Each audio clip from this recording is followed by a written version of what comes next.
Hello, my name is Umbra. I'm the motherfucking Sorcerer Supreme and the Hierophant of the Temple of the Eternal Eclipse, and this is your class on magic. So today, we're going to talk about the word, language, okay? And how symbols are related to the word. This is the language that I invented, and this is the glyphemes. Okay, so why is this important? Well, it is just the case that you cannot speak your own language, right?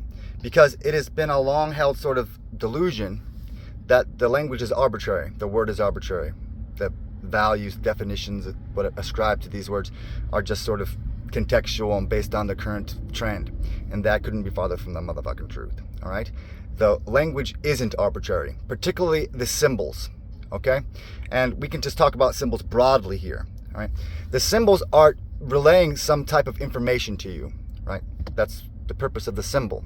And the symbol, it has a representation that you can liken unto an experience, much like in the last video. I'm going to talk about sort of the illusion, right? There is the objective or experienceable world outside of you, and there is the subjective interior imagining and, you know, internal process, right? And those things must be separated in your awareness, okay? Because what's happening out here is something that you can experience objectively, right? You can have an experience, maybe from many perspectives, with different perceptions, but you can have an experience and you can show another that experience, okay? Science, as you understand it, is predicated entirely on this process of observation, all right? And if you were to be a natural philosopher, philosophy being the love of wisdom, right? Then a natural philosopher would be to have a love for the wisdom of nature, as you can experience it as an observer. It's the real type of science, not the imagining that people do, the crunching of numbers and that's not real science. Evident by the fact that you cannot have an observation, because a machine told you there was ones and zeros and that has nothing to do with it at all. Because what is being relayed may be something you're looking for, but you do not have a means of verifying whether or not that observation was what you were thinking it was. Okay, so we'll take a pause here and just ask ourselves the question, philosophically, do we like to consider that we were these creatures that were created by some entity, a god, and all of this civilization, language, these prophecies, these religious texts, these teachings and stuff, they were just given to us without any sort of way of interpreting reasonably, rationally, logically, objectively what was being said, right? And there's a punishment if we can't figure it the fuck out, that we might suffer for eternity, or we might not get into, we might fail, right? Wouldn't that, if we're just thinking philosophically, be sort of a shitty world to live on? To be a child of a god that was so fucking shitty that it was like, here's some shit you can't comprehend, figure it the fuck out, otherwise I'm going to punish you forever. That doesn't seem like a reality that makes any sense, does it? Because if you were to consider that you were God, why would you, what would be the purpose of that? Okay? And if we like to think that we're children of gods or a god or whatever, then how is it that you treat your children if you have them? Or how do people treat their children? Do they try to suppress them and keep them from developing and try to make them fail? Or do they try to get their children to aspire to greatness and become better than them? I know what I did with my kid. What have you done with yours? And so if you have the capability of providing for your child and trying to make a better life for them than you maybe had, then why would you assume that some creator God has not done the same? All right? And if it has some power that you think is impressive, omnipotence or whatever, well, when you had your children, or when people have children, do they have children in the hopes that they are less powerful as them, that they don't develop as fully, as they're weaker, that they're subservient forever, dependent? Or do they try to get their kids to be self-sufficient, sometimes banking on them maybe taking care of them in return when they get old, with all the capabilities and more often than they had? So why the fuck would you assume that you were created by a God and honor God yourself? And because a child doesn't know how to drive a truck yet, it doesn't mean that the child will be incapable of driving the truck at some point. And so maybe it is that you are a child of a God, and a God therefore yourself, and you don't know how to drive the truck yet. But your ideations about whether or not you can ever drive the truck is a delusion. Clearly you can drive a truck. Your parents knew how to drive trucks. You can drive a truck if you only applied yourself. And if you were spending all your time limiting yourself into thinking that you'll never be as cool as God is, well then that'll just be what it is. But it wasn't because God made you that way. You understand? And so now if we extrapolate this understanding of maybe creator gods, some entities, whatever, then it would make sense that if you have a language, which is primarily how you think, especially in the West, a language, then maybe the language isn't arbitrary and up for debate. It's not subjective. It has definite, concrete sort of interpretations. Maybe you can figure out what's being written, no matter what the language is, if you know how to read. But it is the case, perhaps, that you were misled. You assumed, and not a single motherfucking one of you know how to read. I can almost guarantee that. I've never met another individual that can read. Right? And if you are practicing esotericist or occultist or magician or whatever, then tell me, do you possess a grimoire? Or do you think that was just arbitrary and just something you could pick and choose? Do you possess a motherfucking grimoire? That is a book containing grammar. Do you? Do you cast spells? Do you know how to spell anything whatsoever? Do you know the underpinnings of the language so that you can use it to cast spells? Tell me truly, because I can almost guarantee that you do not, do you? So how the fuck are you calling yourself a magician casting spells? You are not. You are deluded. You aren't doing shit. Because the words, they're symbols, they're not arbitrary. Full stop. And if you want some more clarification on this, understand that the word spirit means breath. The tetragrammaton, yod hey vod hey, that's not what that is. That's why it's an unutterable. It's the whole breath. Father, Son, Holy Spirit.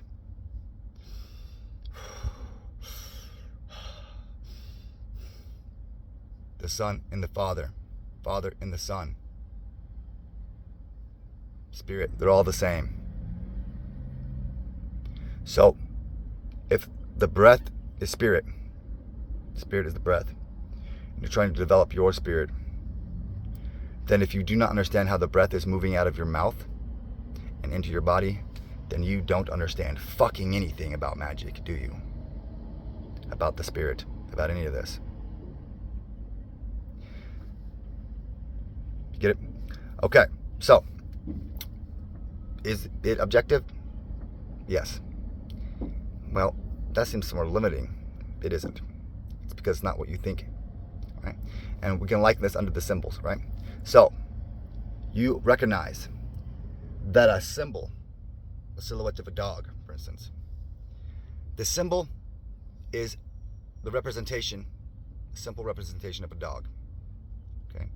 Dogs have natures that are varied. They have a great deal of nuance, much like people. But a dog isn't a chicken. And so the symbol of a dog doesn't represent what a chicken is. And it never, ever fucking will. A dog is not a chicken. They are separate and distinct. They possess natures that are apart, unique to them. Much like you possess a spirit that is unique to you. And if I took a picture of you and I said, well, that's every person, there would be an error. Because there are many people on this planet that do not possess the spirit that you possess. That's what makes you unique. Your unique spirit. Could you also possess a spirit akin to another? Sure. A dog could act like a chicken could act like a dog. Maybe they could grow together and become a trog, or whatever. But the symbol of a dog represents the dog. And the symbol of the chicken represents the chicken. And those are images, pictures of actual things you can observe objectively. And you might say it's very limited, but they are not limited. Evident by the fact that you watch TV or movies or something. Cartoons, play games, play cards.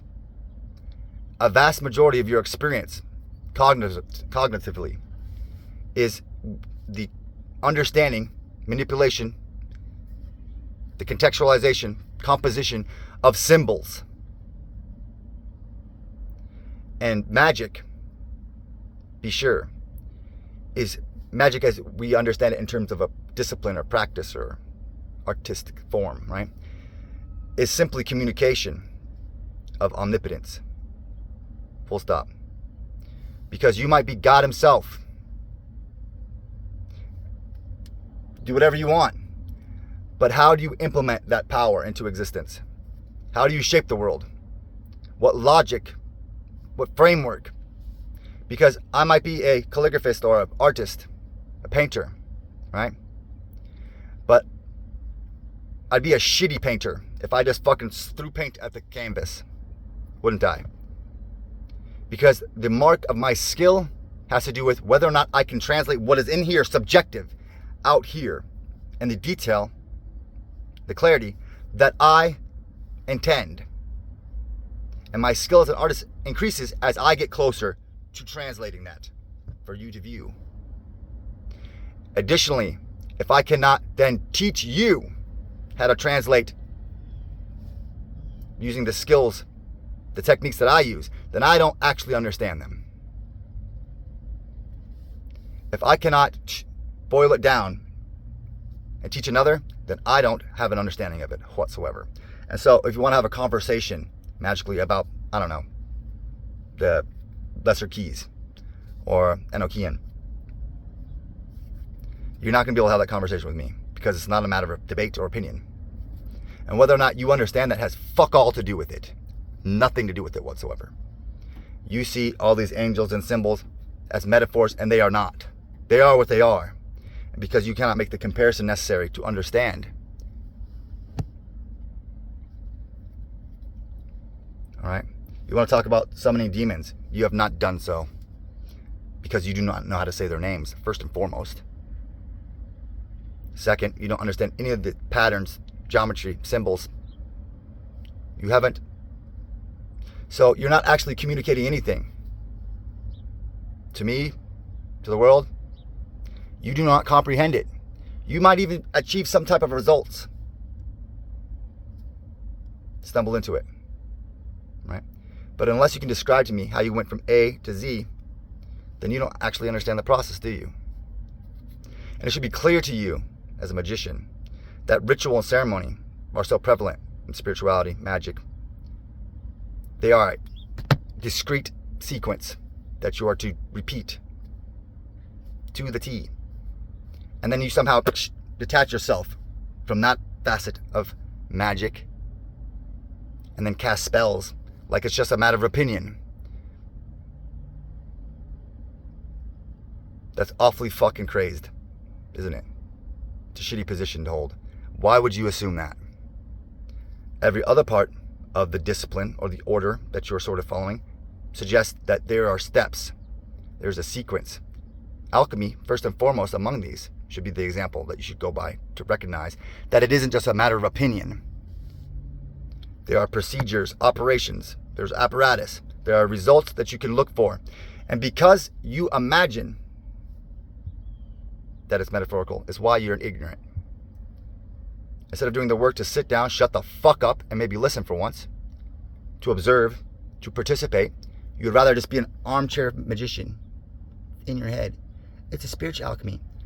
If you do not have the observable, demonstrable representation of the physical alchemy that's happening mundanely, then how can you be certain what's happening in here spiritually is worth shit?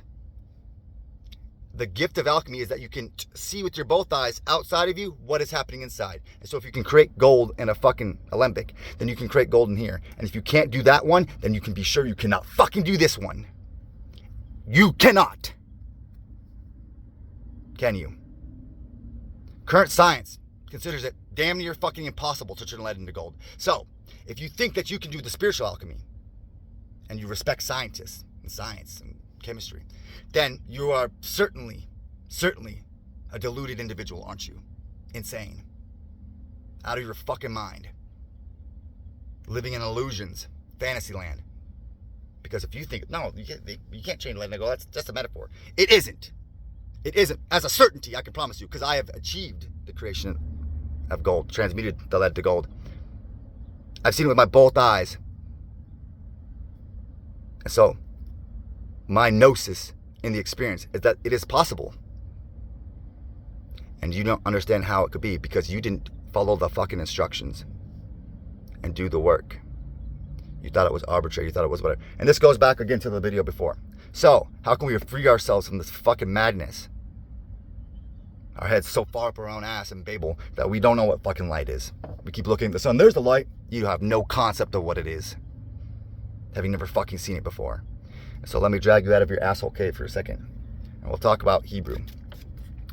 This one is very familiar, okay? I'm going to make it very simple for you. There's a reason why Jewish scribes have had to transcribe these characters with great detail. Very specific ritual that they do to copy down, make copies of the Talmud and stuff like that, Torah, right? And these symbols particularly, right? These symbols are represented on the trees, tree of life, and Kabbalah.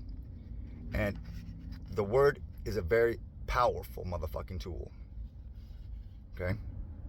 The word. And I'm going to show you how you can read this and why it's so important that it was kept in the condition that it is, okay? I don't need to tell you how to speak Hebrew. Nobody needs to tell you how to speak Hebrew.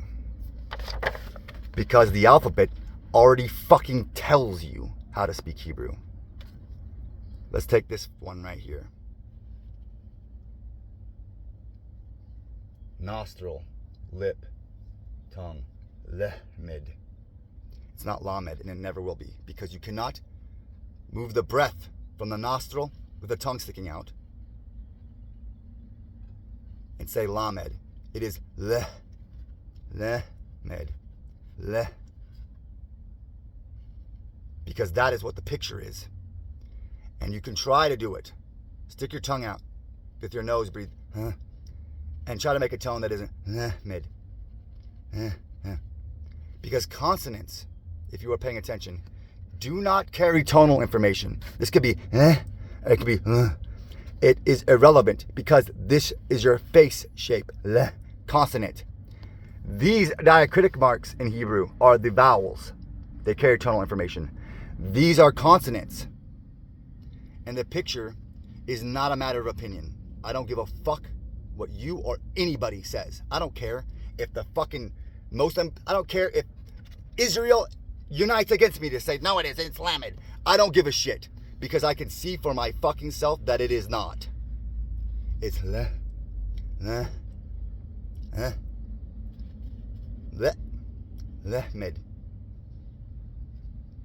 These aren't transcribed very well, right? I was practicing. The breath. They're pictures of how the breath moves. This should have a flat point here, representing the breath out. Yod, right? The picture of the nostril, and then it has like a little curly. Inhale through the nose.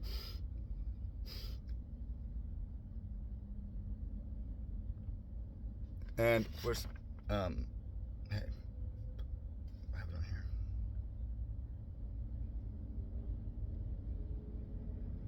Oh, here.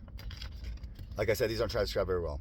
They have those little flares, right? Because this is your lip or your whole nose, and the symbol looks like air coming out, but it could be either one. It's at a 45-degree angle. Because, hey, that's not a sound. It goes.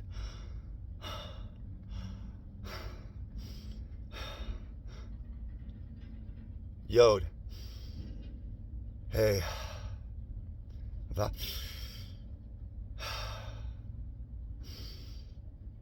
The tetragrammaton is not a tone, which is why the name is inaudible. They're pictographs. This is the breath, but there's a slash through it. It's a stop. Similar to something like final mem, not memory, mem, stop. LF. Like stuck in your throat. LF. Not ALF, LF. LF. LF. There's a stop in between. The breath is cut off, which is why it's the breath with a slice through it. From nose to here. Mem. Mem. That's why you can see like the tongue, right? You can get nose, your throat, right? Your tongue. Mem. It's showing that there's coming up. Final mem has that close. Mem. Mem. Mem. Mem. Mem. Mem. You understand? Medicine. The breath continues. It's one whole spirit, one whole breath. If you stop it, you're going to use aleph, or there are various others that you can use. Again, these are the vowels. They carry tonal information. And just like these, the sound that they make is evident by their names. Okay? Khrik. Khrik. It makes the I sound as a consonant, or a vowel, excuse me. Because that is its name. Khrik. Right? Or kamutz. It makes the sound. How do I know? Because that's its fucking name. Alright? They tell you what they are by their name. What's another one? Patach. Pa, ah, ta, ha. Patach. That's its name. That's the vowel sound. Ah. So if I have that diacritic here, let's say next to lamed, right? La, la, le. I probably wouldn't see that, but lehamed, leh. It's just the shape of the vowel, the tone.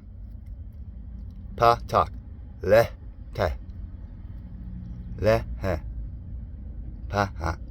Not I, le, lehmin. You combine them. Tonal information, which is oftentimes directional. I'm going to go from down here, up here, to down here, to the middle, to directional. It's relational because your voice is going to be unique to you and your range. Maybe you have a deep voice and don't have very much upper register. But women oftentimes have higher voices and not as much bass.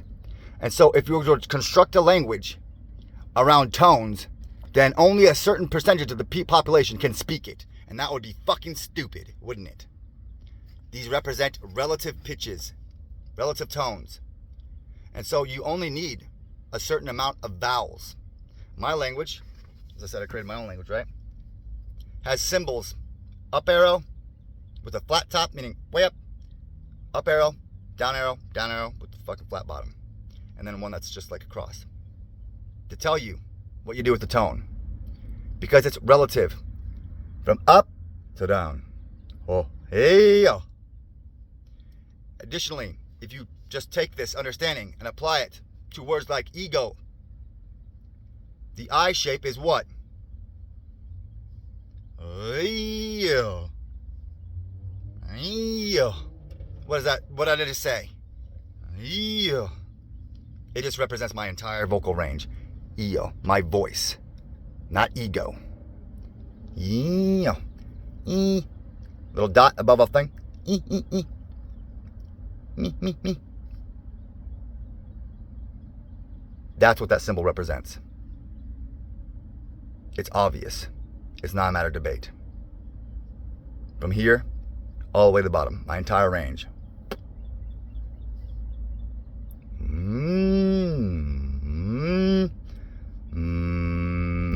Mouth closed. I don't need to open my mouth. Me.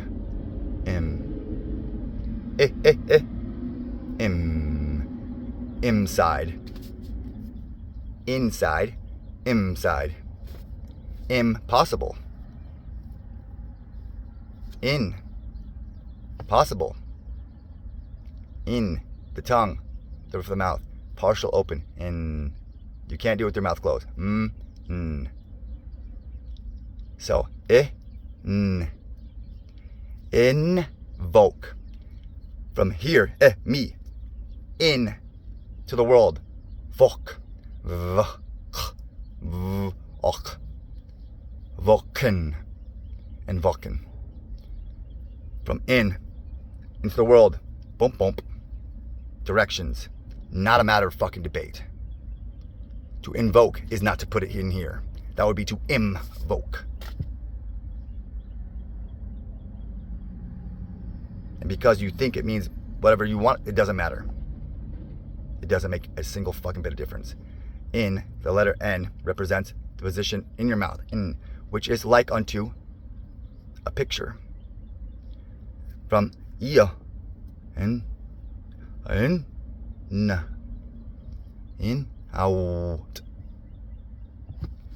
T, like I said, is like aleph. It's a stop. You must stop your breath to make the T sound. Fat,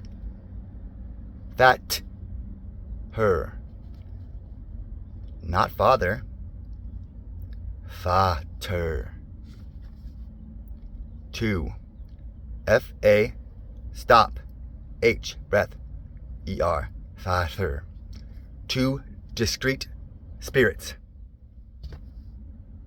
Spirit means breath. Yod-he, vod-he. Why would you consider magic and spells to be independent of how you are speaking if the tetragrammaton is the breath and spirit means breath?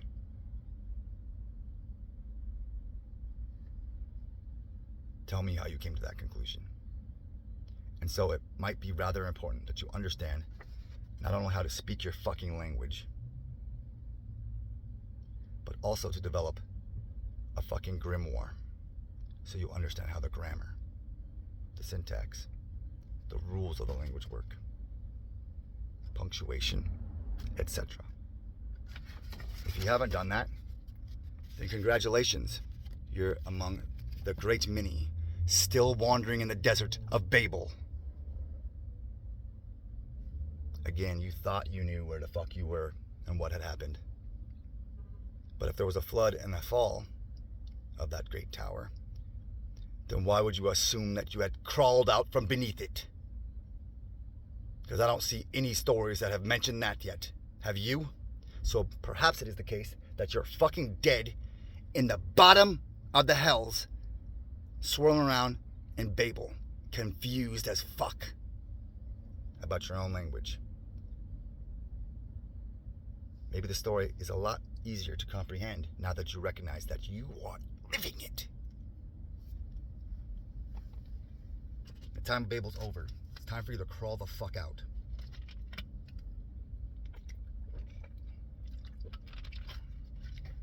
So, it's not difficult. Symbols are pictures of things that you can experience. And in the events that they are not, such as when they are highly geometric, right? You don't see straight lines off it in nature, do you? You can start to make distinctions between what is idyllic, imagined, conceptual, in the mind, not to do with nature, not to do with your experience. What is more ordered, right? And you think that would be infinite, but finite then. What is constrained, boxed in? What is limited? What is defined, definite, infinite, finite, of defined. Meaning it's limited. It's not everything. You define it so that it can be discrete, finite. What is defined? What is boxed in? And what is potential? Right? If you cannot marry the two, the masculine and the feminine, the order and the chaos, nature and order, civilization, you might say, then you won't be doing any kind of magic. And you won't be making any spiritual development either. Because if you are here and you are one or the other, in terms of gender, then you needs must get the other. All right? And that hollowness that you feel, that you try to fill with everything, is because there is a part of you that's missing. Either you're too fucking stupid because you haven't done any fucking thinking about things. Philosophy, logic, the father, the mind, the constrainer. Do we want it to be every single possibility that could potentially ever exist? Nope. Because the vast majority of these, if you thought about it, would probably be terrible. You're a pile of shit forever. You're a dog's dick forever. Like, those things probably wouldn't be great experiences as an awareness, would they? So we don't want it to be everything. Could it be? Well, for gods, then sure. But do you want it to be the logic and the wisdom, Sophia and Logos? Not what you imagine. They told you in Gnosticism what they represent. Logos, logic, Sophia, wisdom, and Zoroastrianism, Ahura Mazda, and Ahriman, the Lord of wisdom and ignorance. And it's not what you think. I like to call myself Ahri Mazda. It's very clear, and you seem to be confused. Nature, nurture, the id, the ego. If you do not become somebody, then you will die nobody. And you got to be somebody before you can become a nobody. Right? Otherwise, I will never be able to find your book, or your name in your book. Neither will you. If you're just like everybody else, you're a fish in this great school of life, indistinguishable from any other fish, part of the flock. Well, then how will I ever pick you out? I'll never know you. Right? And distinguishing yourself, setting yourself apart, being who the fuck you are, honest and open. That's what I tell you to do, right? You're already unique. You should step into that. You like the things that you do. Through that natural process, when you start letting things go, you'll,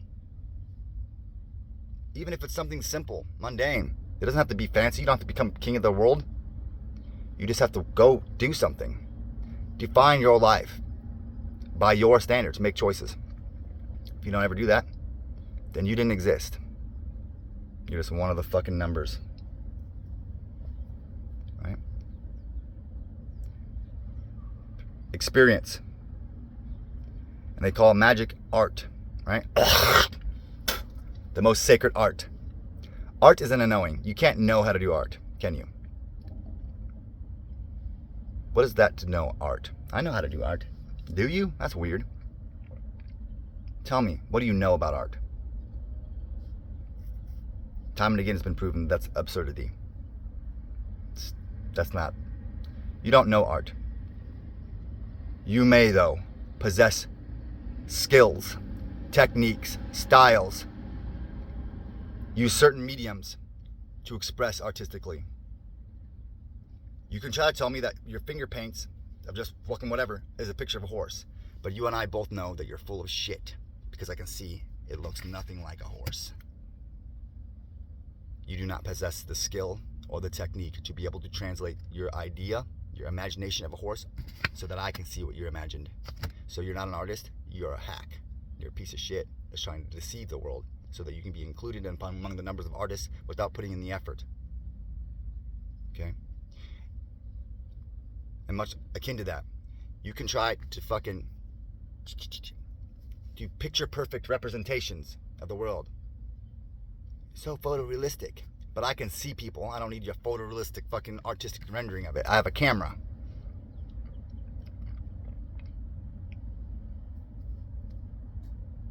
But you do not have the imagination to be creative. You can draw a perfect fucking design. But I'm like, draw something like from your dreams. What do you mean? What do you mean what I mean? There are two components. Chaos, order. The needs must be married. Being too strict in your skill, your technique, your style limits you. But if you don't have one, it limits you.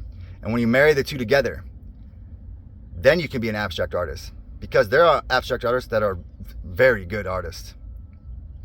And there are a bunch of people, Jackson Pollock comes to mind, that are fucking garbage. Hacks. They're not artists, they're fucking losers. They try to sell you something, and they by and large did. Have you ever seen Exit Through the Gift Shop? that Banksy film. I'm pretty sure he made it, right? But it's sort of that whole story of like a movement of artists that were doing something that was unique and fucking expressive and cool as hell. And then the story is like somebody just tries to commodify it, and we see that pretty frequently. Tries to boil it down, package it, sell it to you, puts it on a shirt. It's not art. It is just the case that oftentimes when you develop a style, a technique, through your own genesis, imagination, people tend to emulate it. That is part of the tragedy of being an artist, the tragedy in comedy, okay? And so there are very good abstract artists that could say, it's a horse, and I'd be like, holy shit, it is. Because it encapsulates a horse without the definitions. But you needs must understand the techniques to start, be proficient of translating the inside to the outside. And also of seeing things abstractly that are concrete. A horse, but it's not a horse. It's just this feeling of a horse. When you can do that, you can do it with finger paints. And anybody that comes across it will recognize it. What? Is that a horse? Yeah. What the fuck? It's just like a bunch of lines, like of different shades of brown. Is that what a horse is? Yeah. And also now. That'll make you a good artist. The same is true with magic. The same is true with the words. If you do not understand the logic behind the alphabet, you can't speak your language.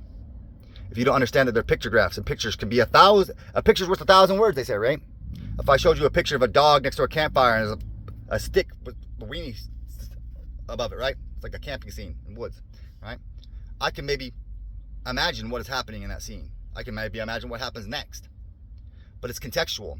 And if there was a picture before that, right before that, of a bunch of people being murdered, the scene would take a totally different fucking, it'd have, whoa. Or if they were swimming, or if they were in the city, I can start to see the story of it.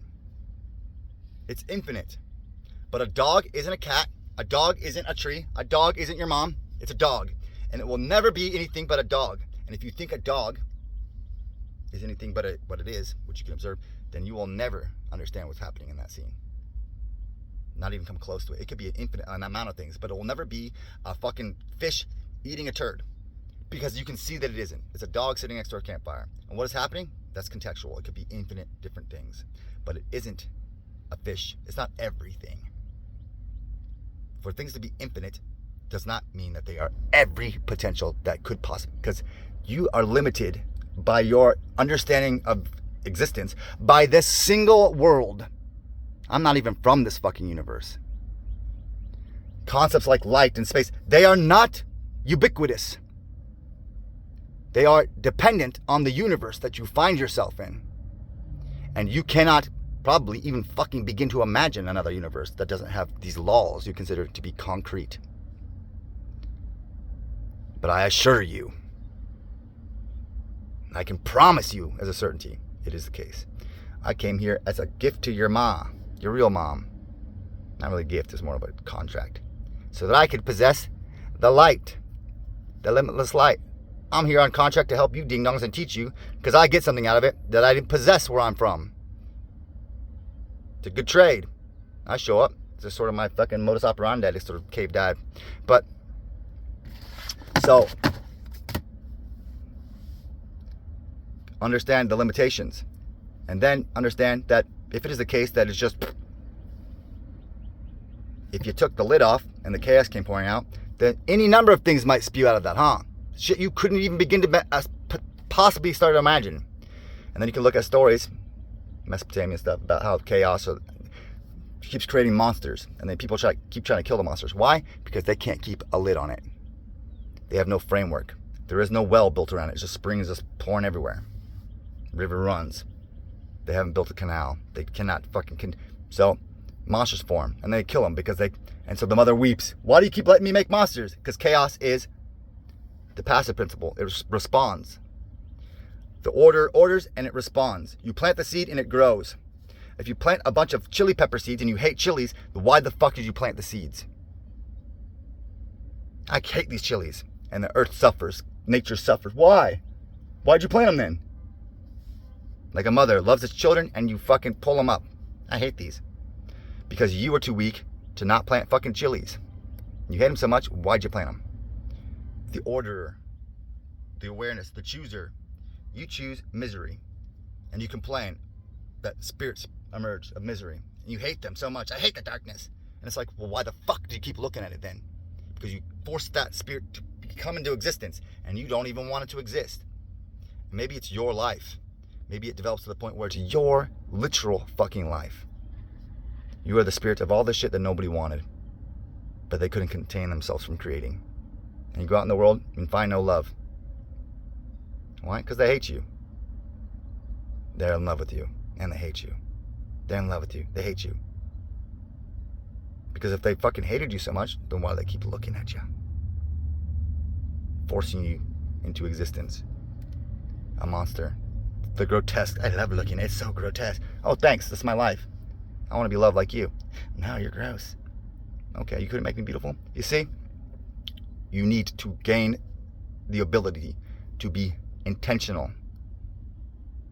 The order, technique, skill, discipline, right hand. And you need the other, the left, nature, to be that which you are. The id, to be the beast. To allow expression.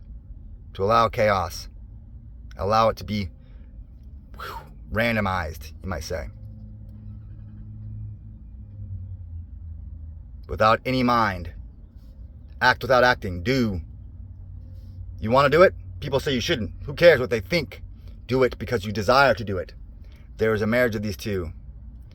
If you cannot create that union, then you will not prosper as a magician at all. Because for you to be liberated, to graduate from the school that you're in here, requires that you master those. Why?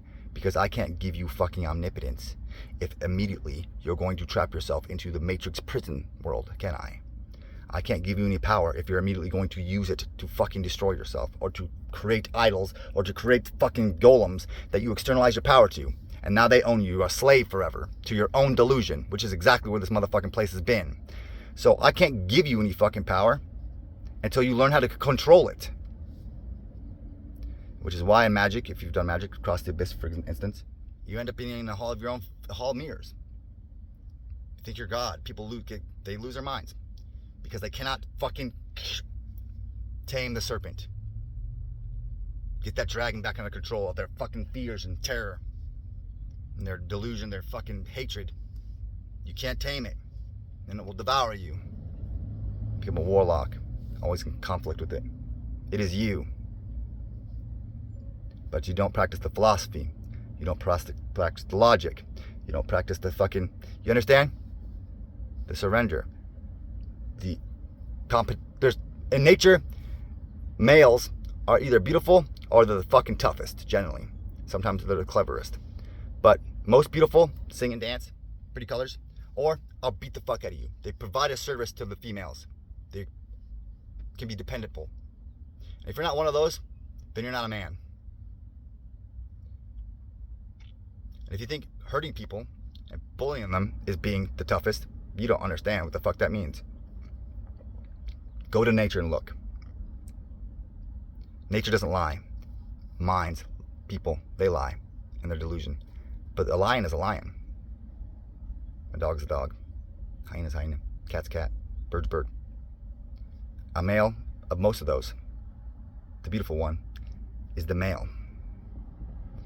And if you want out there flamboyant, fucking princing your life up, dressing nice and putting on makeup, then maybe you're not a man. Maybe you thought you were. I'm really reserved and quiet. You're not a man. Evident by the fact that nature has demonstrated that you're not. You think that you are. But unless you were filling one of those roles, you're clearly not. Delusion. Kali, she's like this, right? Nature is gentle. It has a perception of being brutal. It isn't. The lion eats the gazelle. It's not brutal. It is just enough. That's all it ever is. Just enough. And it needs not even occur. It was sort of your job as a awareness, as an order, as the fucking father, the head of the household, to not allow shit like that. The necessity to eat. Because now you have to kill all these animals so that you can feed yourself. Well, why did that have to be the case? And so you slaughtered them. And nature cries, why do I have to keep making babies so that you can exploit them? Which is why you reap what you sow. And why y'all's called mankind. Which is another word for cow. Treated like cattle. That which is above is like what which is below. You keep going to McDonald's, you can bet your ass that more people will be born who are treated like cattle. You reap what you sow. It is not a matter of debate, opinion. It is the case.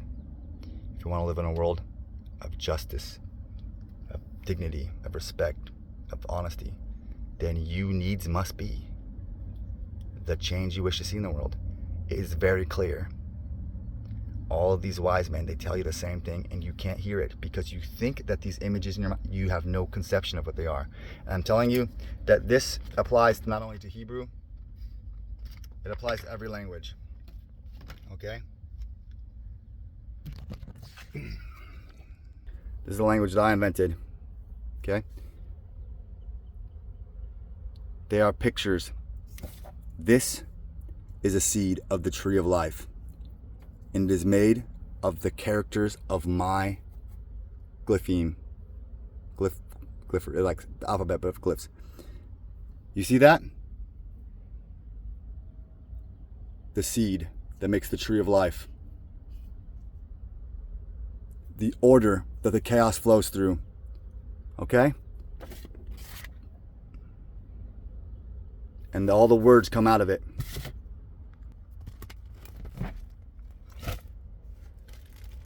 Show you another picture here. And maybe you've seen this. The runes, right? To think that you know what the runes are without looking at them. The weird rune, right? This one, of course, is for my language. You know what this is out here? All these?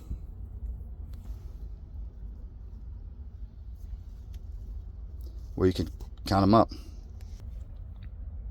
That seed unfolds into that, which are the days, the months, the years, numbers, letters, and every combination. And it can get bigger and bigger. And so if I put a name in there, maybe your name in my language, I can follow the thread and I can tell you your life from beginning to end with 100% certainty. So long as you are a product, a spirit that's not developed the mind, I know how it will turn out. It unfolds. There is some variation, nature, but there is an order. You won't be something that is incapable to exist in the universe that spawns from my seed. Just like if your mom is white and your dad's white, you're not going to be red. If you're Germans, you're not going to end up Asian. If you plant a mango tree, it doesn't end up being a pear tree. It's a mango tree, and there are infinite amounts of variation among the mangoes. But they're not pears. So, language, the word, all right? They're pictures, how the breath moves. There's different systems. There's Hebrew, there's Latin, which was stolen, by the way, but I would look into Cyrillic. Lots of languages. And so, J.R.R. Tolkien, when he created those languages, elves, they're real. That world, real. Because J.R.R. Tolkien made it. I don't know if he created a seed, but I'm pretty confident considering I've actually physically fucking met elves before in my life. Because he was a wizard.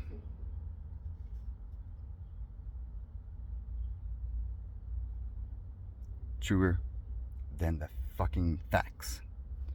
Show me an autobiography of somebody, opinions about their life, and you think that's real. But you think that Lord of the Rings is a fucking fantasy. That is one of the realest stories you have on this fucking planet.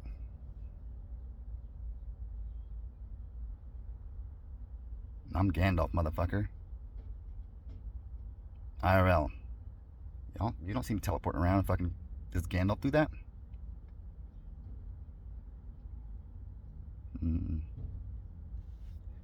Is there magic? In a big way.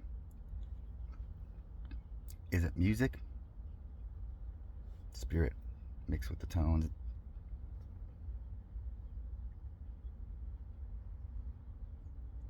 So, language, pictographs. This one is one of my favorite things to just think about. The ancient Coptic language, ancient Egyptian, right? Hieroglyphics and stuff. So you understand that when you were born, you had to learn to read later, right? Learn. Because you could speak the language probably. Particularly if you were in a bilingual home, right? You could speak 2 languages probably. But you might not be that good at spelling words in those languages. You might probably focus on one. So you understand that you're born into a culture, community that speaks languages, and you just pick it up as a kid, right? And so that would be the case in Egypt probably too, huh? Even if you were poor or a slave or just like the dregs of society, you would probably be able to speak the language without being taught how to read, right? And then it's pretty commonly understood among archaeologists that the ancient Egyptians raised tons and tons of fowl, birds, different bird species. And they don't know why. But then they need that fucking Rosetta Stone to figure out the fuck is being written on walls. Walls with pictures all over them of birds. A great many. Of like a vulture and a quail, which maybe they raised. But if you listen to a vulture, it makes a very distinct sound. It goes, ah, ah. And a quail goes,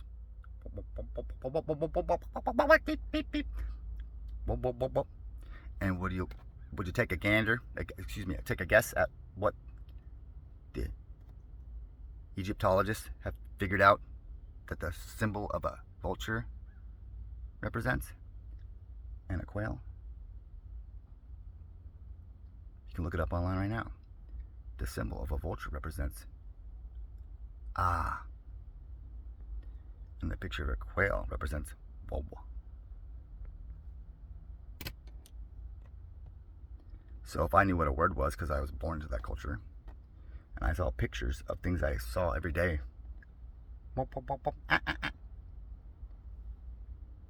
Wah. I know what that word means. Wah means water. And then next to it, I see a picture of a river. Then, on my own, without anybody's help, I could teach myself to read pretty much fucking immediately. That language was invented so that children could teach themselves to read without help. And people who dedicated their lives to thinking that they're going to translate it, they pore over these manuscripts trying to decipher a language that was invented so that children could learn to read on their own without any help. And what's more, there are so many depictions on these walls because conceptual things, which maybe are spelled out, because there's variations of the hieroglyphics. Sometimes they have more represent tones, and sometimes they represent concepts like pictures of water, a picture of a picture. This is what it is. But some things are more intangible, right? Like verbs, eating, it's harder to depict. But if I see on the wall words I'm familiar with that might be able to be interpreted in various different ways, like let's think about one, like tired. Tired isn't an objective thing. Tired is a sort of subjective experience, right? There might be a word for it, but then I can see somebody laying down sleeping. And you might come in and be like, no, it means tired from labor. No, it doesn't. It means sleepy. Because I can see with my eyes on the wall, it's a person laying down sleepy, not somebody who's using a pickaxe, which might make more sense if it was strained from labor. And so your opinion about what's happening, I can see is not the case. So a child could even, the Pharaoh can be walking like, if this says a man eating a turd, and they can be like, no, it's a lady in a fucking boat in a river. It clearly does not say that. And the Pharaoh could threaten you. But as a child, you'd be like, you're dumb. Because I know what those words are. And that one, that's a loaf of bread, obviously. That is a boat, obviously. The lady is not drowning, she's in a boat.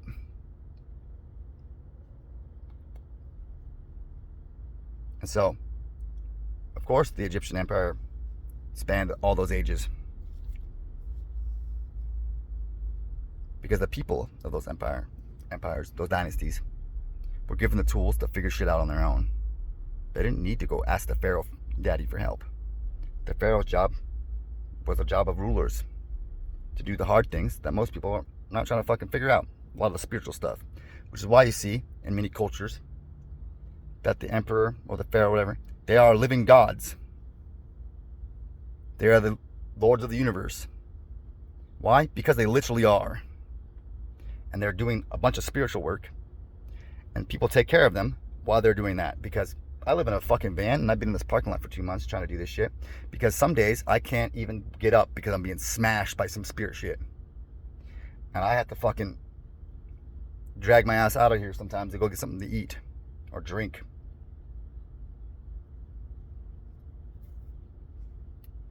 There's a reason why I'd be taken care of before.